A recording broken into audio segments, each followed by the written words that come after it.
Nazima aunty और Wasim uncle के प्यार के से बहुत ज़्यादा आगे गया था वो। मैं बहुत थैंक यू बोलना चाहता हूँ उनको। मुंबई 3 में कितनी तैयारी कर रहे हैं आप? मैंने मुंबई 3 में बहुत तैयारी किया हूँ। मैं बहुत एनालाइज़ किया हूँ, 24-24 घंटे मैंने बैठ के एनालाइज़ किया हूँ। सोया कब आप? मैं टाइम निकाल के सो लिया बस बीच में। 24 घंटा कंटिन्यू तो 24 घंटा हो जाए। शम एक आखिरी सवाल बेटा, अभी इसमें ऐसे कुछ सीन आएंगे जो बड़े खतरनाक होंगे, तो आप डरोगे तो कैसे handle? जिस जगह पे मैं पैदा हुआ और वहीं जगह पे अंडरवर्ल्ड ने जन्म लिया, मेरे को वो जगह से डरने की ज़रूरत नहीं है। और हिंदुस्तान के संविधान में कहाँ लिखा है सच बोलना और सच दिखाना झूठ है, जुर्म है। मैं सच सामने पेश करूँगा। जब हिंदुस्तान के लोगों को करने में शर्म नहीं है तो मेरे को दिखाने में मैं क्यों शर्माऊँ। वाह, अनाड़ी इस बैग जो है, जिस तरह से मैं अपने पिछले जैसे कहा कि मेरे बहुत सारे न्यू कमर्स को लेके मैंने फिल्में बनाई है, एक और न्यू कमर को लेके अपना नवाब खान और मिशिका चौरसिया, मिथुन चक्रवर्ती के साथ, अनीता राज के साथ फिल्म बनाई है जो आप पर्दे पे 24 नवंबर को आएगी। इट्स रोमांटिक इमोशनल, और जो इसके अंदर एक भाईचारा इंसानियत का जो मैसेज है उसके अंदर, कि आज जिस तरह से माहौल जो है देश में ख़राब चल रहा है और किस तरह से एक पोजीशन जो है जानबूझ के किस तरह से हिंदू मुस्लिम किए जा रहे हैं, तो ये पिक्चर में मेरा मिथुन चक्रवर्ती जो है एक पॉजिटिव कैरेक्टर प्ले कर रहा है, जो मुस्लिम कैरेक्टर प्ले कर रहा है, जिसके अंदर मतलब एक बाप का रोल अदा कर रहा है, जो एक हिंदू लड़के का को अपनी बेटे की तरह मानता है और उस बेटे को जो है ना, जो ज़रूरत है उसकी ज़रूरतें पूरी करता है, जो उसको भी नहीं मालूम पड़ती है कि मेरा बाप जो है पढ़ रहा है। ये रिलेशनशिप और एक हिंदू मुस्लिम की जो दोस्ती, एक प्यार, एक मोहब्बत जो आज हमें दिखने को है बहुत, लेकिन दिखाते कम, मतलब उसको भड़काते हैं ज़्यादा। तो ये एक तरीके से मैंने मतलब जो है इस फिल्म को बनाया। 25 साल पहले मैंने एक फ़िल्म बनाई थी बाई बाई, जो इसी महीने में 14 नवंबर को, आज उसका जो 14 नवंबर को 25 साल पूरे हुए। वो भी ब्रदरहुड पे पिक्चर थी। दोनों हीरो, एक हिंदू था एक मुस्लिम था, और दोनों का जो है रिलेशनशिप जो है ना एक भाईचारे का था।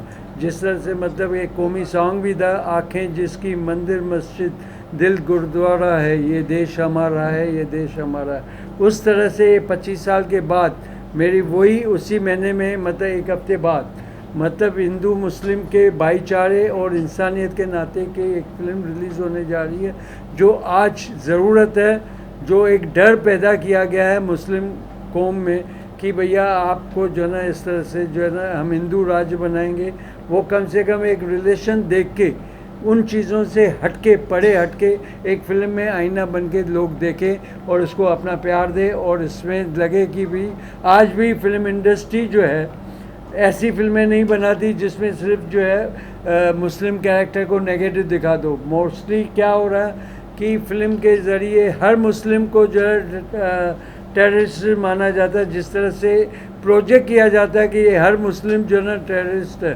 और शाहरुख खान ने इस पर पिक्चर भी बनाई थी, मैं टेररिस्ट नहीं हूँ। तो मतलब जो है एक इमेज जो है ना, एक जो प्रोजेक्ट किया गया, उस इमेज को तोड़ने के लिए ये फिल्म की जो कहानी है वो एक अनाड़ी इज़ बैक, जो एक सीधे साधे ऑनेस्ट आदमी की कहानी है, जिसको साथ दे रहा है मिथुन चक्रवर्ती एज अ मुस्लिम अबू जान।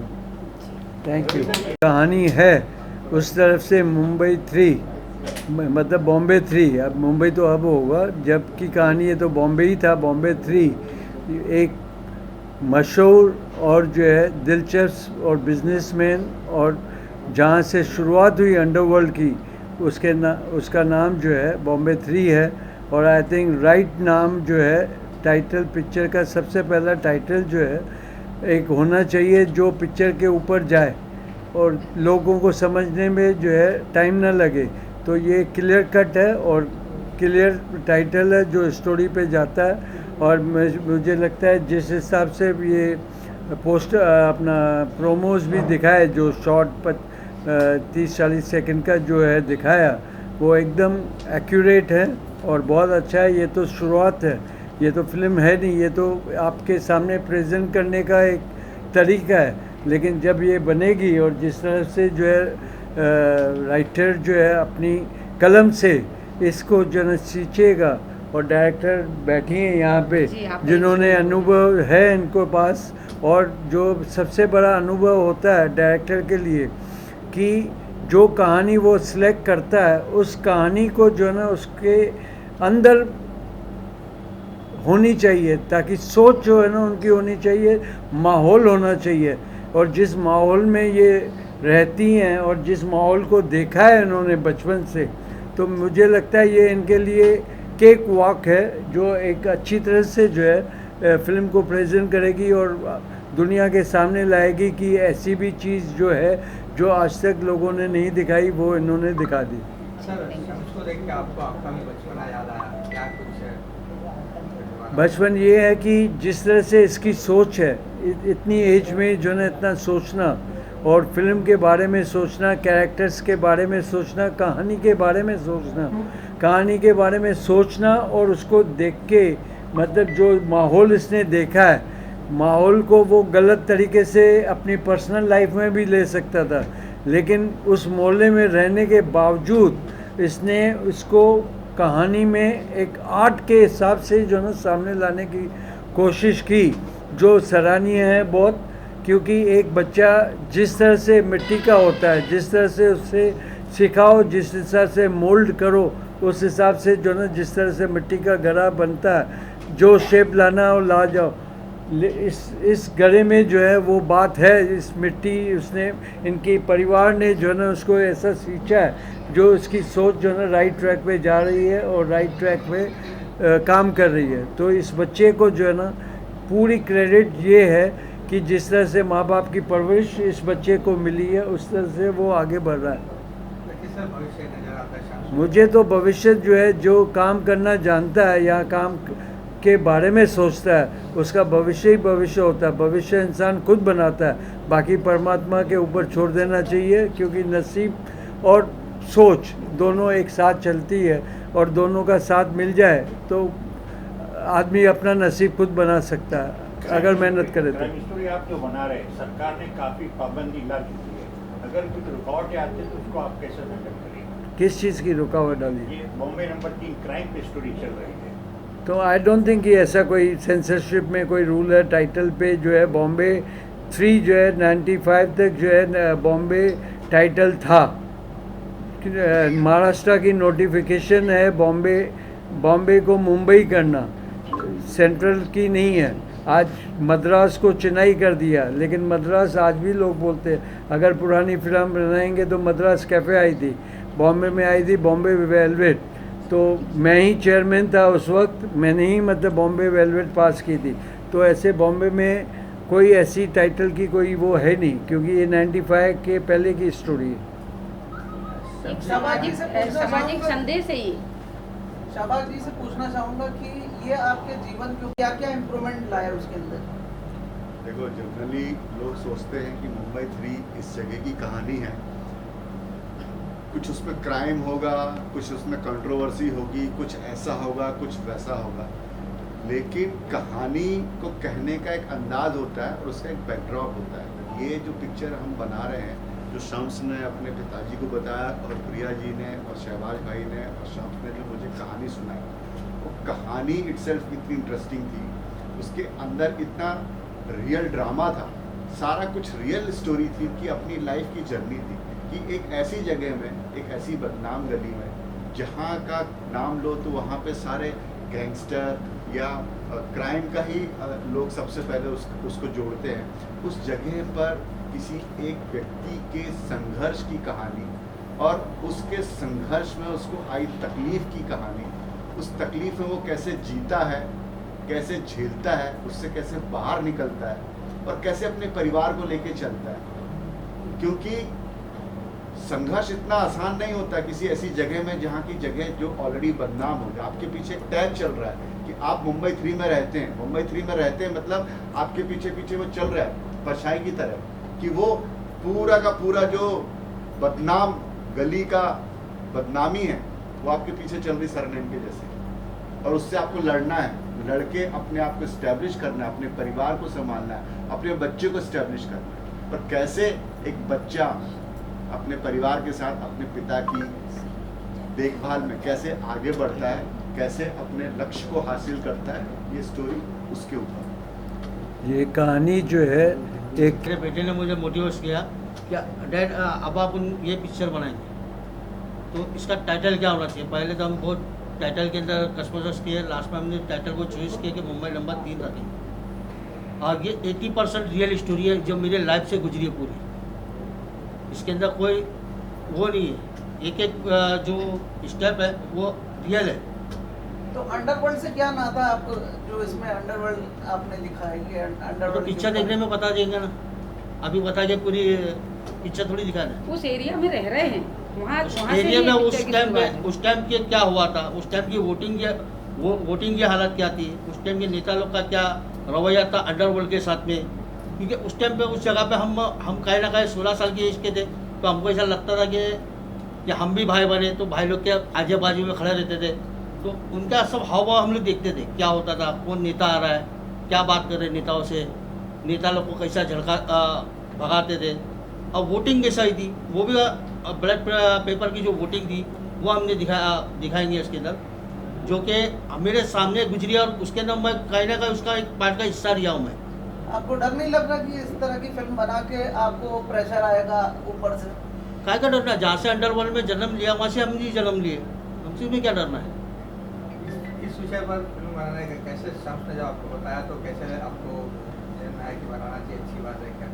पहले इसने गली गाइस एक प्रोग्राम बनाया रियलिटी शो, तो इसकी हिम्मत देख के ये पिक्चर में अगर आना बोला तो मैंने यस। आप और भी स्टार इसमें रखने वाले हैं? अभी स्टार कास्ट को मैं ओपन नहीं करूँगा, स्टार कास्ट इसके लिए नहीं ओपन करूँगा क्योंकि सेंसिटिव पिक्चर है। अगर किसी स्टार को मैं धमकी आए तो मेरा आधी पिक्चर छोड़ के भाग गया तो मैं कहाँ जाऊँगा।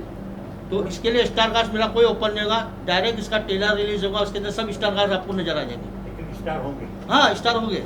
प्रिया जी, कब से इस फिल्म की शूटिंग आप स्टार्ट कर रही हैं, जी, हमारे दर्शकों को बताइए। शूटिंग तो स्टार्ट है इसकी ना, अगले साल रिलीज भी रहेगी इसी टाइम पे, दिवाली के टाइम पे अगले साल रिलीज रहेगी। और सर का आशीर्वाद रहा तो उस रिलीजिंग में सब कुछ खड़े रहेंगे। जिस तरह से ये अंडरवर्ल्ड की कहानी आप उठा रही हैं, तो आप ये मुंबई सर ये एक मैसेज है, ये मैसेज है लोगों को ये मैसेज है कि वहाँ रहने वाले लोग सिर्फ खराब नहीं रहते। आज वहाँ डर है आदमी को। हमारे एरिया का वो हाल है कि हम किसी को पिज़्ज़ा डिलीवर करने बोले ना, अगर हमारे बेटे को पिज़्ज़ा खाने का तो पिज़्ज़े के लिए डिलीवर करते हो तो इससे लिख के आता कि ये black list area. No, the area is black listed. यहाँ पे मतलब लोग आप अच्छे आप अच्छे वहाँ रहते खड़े हैं। रह के आप पिज़्ज़ा मंगाओ नहीं ला के देंगे क्यों? वो लोग वहाँ पे हमारे बहुत एरिया अच्छे में लोग ऐसा हैं। कुछ है नहीं, हमारा एरिया एकदम क्लियर है। वो जो 90 के अंदर जो चलता था वो चलता था, अब नहीं है। अब तो वहाँ पे क्राइम नाम का जीरो नाम का क्राइम है उधर। जैसे सर ने अभी बताया शम्स, 90 आपके रोल के बारे में बताइए, किस तरह का आपका रोल है इसमें? मैं एक ऐसा चाइल्ड इसमें रोल प्ले कर रहा हूँ। मैं वहाँ पे ना एक छोटे बच्चे का रोल प्ले कर रहा हूँ जिसमें मैं क्रिकेट खेलूँगा और मेरे डैड के पास्ट को लेके चलूँगा। समझिए कैसे मन में आया कि कैसे आपने कॉन्सेप्ट बताया कि इस पे एक फिल्म बननी चाहिए, क्या क्या दिक्कतें आपको फेस हुई? जैसे आप मैं एक दिन रात में सो रहा था तो डैडी बाजू में थे, तो मैं पूछा अब आपका पास्ट किसका था, तो अब्बा ने पूरी स्टोरी बताया। फिर मैं 2-3 दिन सोचा फिर मैंने अब्बा को कॉन्सेप्ट दिया और एटलीस्ट मैंने 24 आवर्स की रिसर्च की थी, पूरा एनालाइज किया, पूरी स्टोरी को लेके देखा, मैंने पूरा एनालाइज किया। फिर मैंने ऐसे बाहर अब्बा को बताया तो अब्बा ने बोले हाँ अच्छा आइडिया, चलो बनाते हैं। भैया जी, आप डायरेक्ट कर रही हैं, कितना मुश्किल या चैलेंजिंग है ये फिल्म? जी कितना फूल का फूल है, जो निचोड़ यही है कि कीचड़ से कैसे बाहर निकल के कमल के फूल की तरह खिलता है। जी बिल्कुल। बीजेपी का मत समझिएगा लेकिन ये जो है इस मोड़ ये है कि हालात जो है ना इंसान को कितना मजबूर करती है और वो मजबूरी से कैसे बाहर निकलता है। इसके अंदर ये एक मुस्लिम लड़का मुंबई नंबर 3 का एक हिंदू लड़की से जाके एमपी के अंदर मतलब कट्टर संगठन पूरी कहानी में देखे हिंदू लड़की से शादी करके इधर आज तक के उनकी जर्नी रियल होता है। नहीं बताने की। रिद्धिमा जी, आपका क्या रोल है इस फिल्म? एक सर के आशीर्वाद के और सर के हाथ के नीचे हम काम कर रहे हैं, इसलिए चैलेंज तो हम कोई भी एक्सेप्ट करते हैं। चैलेंज हम किसी के लेते नहीं हैं, चैलेंज देते हैं सिर्फ। और डायरेक्शन हमने बहुत किया है, पर अब जो डायरेक्ट करेंगे उसको हम सही डायरेक्टर मानते हैं कि अब हम डायरेक्टर बनेंगे। कहाँ का लोकेशन आपने choose जी मुंबई 3 का लोकेशन रहेगा, तीनों गलियों का।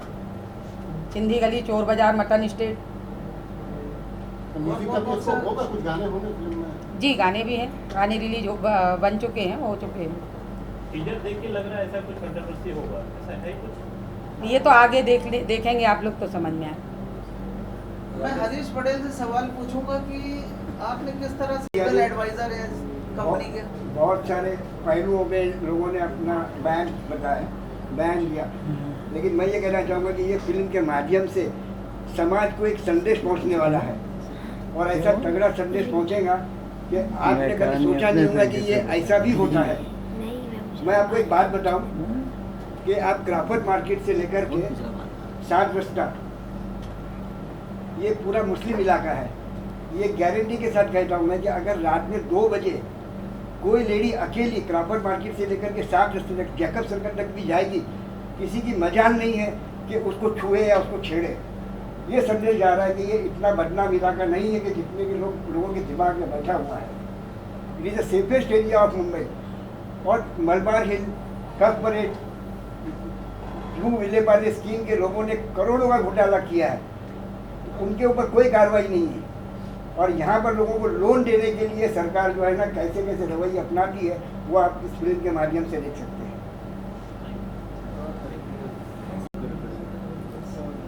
ये जो क्रेडिट है वो सबको जाता है। इसी तरह से कोई पहले आपने किया है?